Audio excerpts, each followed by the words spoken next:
বীরভূমের ময়ূরেশ্বরের কোটাসুরে অবস্থিত মহাভারতের স্মৃতি বিজড়িত মদনেশ্বর শিব মন্দির ঘিরে নতুন করে চর্চা শুরু হয়েছে। মন্দিরের সৌন্দর্যায়ন ও প্রসাদ বিতরণের চাতাল তৈরির জন্য খনন কাজ চালানোর সময় হাজার হাজার বছরের প্রাচীন নির্মাণের খোঁজ ঘিরে এমন চর্চা। হ্যাঁ, ঠিকই শুনছেন, ঠিক এই মন্দিরের নিচেই মিলেছে প্রায় হাজার বছরের প্রাচীন নির্মাণ। থাকে থাকে রয়েছে চওড়া ইটের গাঁথনি।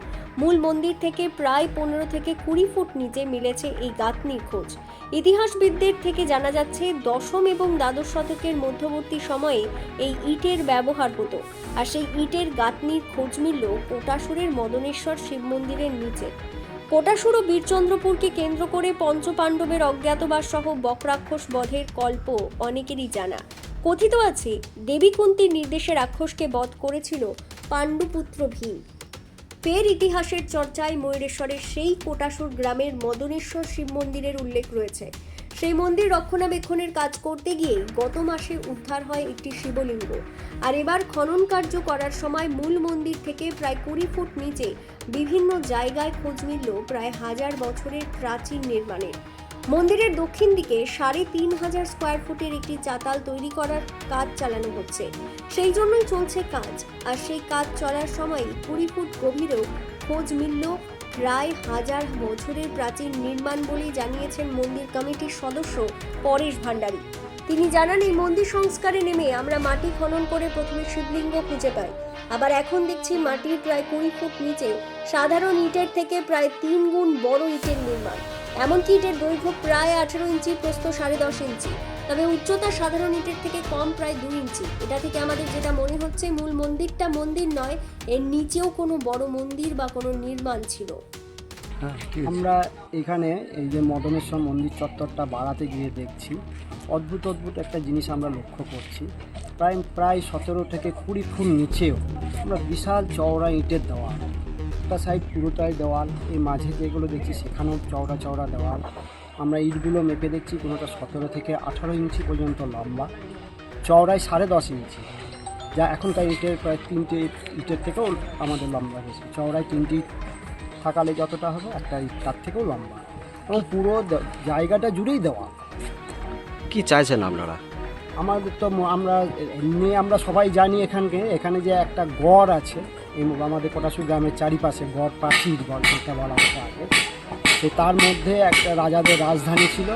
সেটা যে কোনো সময় আমাদের যে কোনো কারণবশত সেটা যে চাপা পড়েছে, এই বিষয়ে আমরা সবাই নিশ্চিত। কারণ এই গড়ের ভিতরে যেখানেই খুঁড়বেন সেখানেই এরকম চওড়া ইটের দেওয়াল হোক, ইটের টুকরো হোক পাওয়া যায়।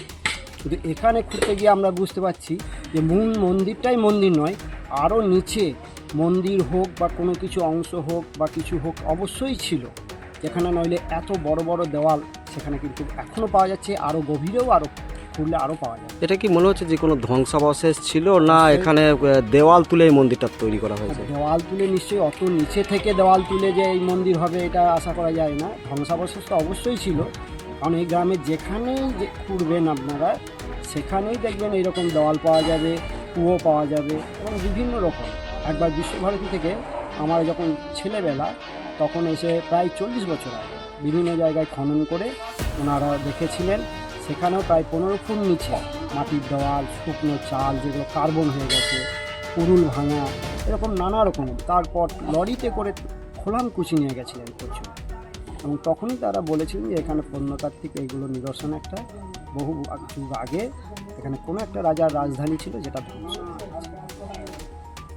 এখন কি চাইছেন প্রত্নতত্ত্ব? আমরা চাইছি আমরা এখনও যদি প্রত্নতাত্ত্বিকরা যেমন আগে এসেছিলেন, সেটা আবার নূতন করে যখন এখানে বড় বড় দেওয়াল বেরোচ্ছে, প্রায় 7 ফুট 8 ফুট চওড়া দেওয়াল এবং 17 ইঞ্চি 18 ইঞ্চি চওড়া ইট, সেইগুলো এসে যদি এইগুলো ঠিক কোন সময়কার তৈরি সেই ইতিহাসটা যদি সঠিকভাবে জানান, তাহলে আমার মনে হয় সেই ইতিহাস থেকে এখানে লোকে এখানে দেখতে আসবে, এটা একটা পর্যটন কেন্দ্র গড়ে উঠবে, এবং এখানকার ইতিহাসটা আমরাও জানতে পারবো, আগামী দিনে ছেলেরাও জানতে পারবে।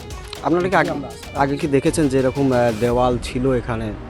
উপরে দেওয়াল যখন বিশ্বভারতী থেকে ঘুরতে এসেছিল তখন দেখেছিলাম, এবং আমরা যেখানে কেউ বাড়ি করি তখন কিন্তু ঘুরতে গেলেই দেওয়ালগুলো আমরা দেখতে পাই।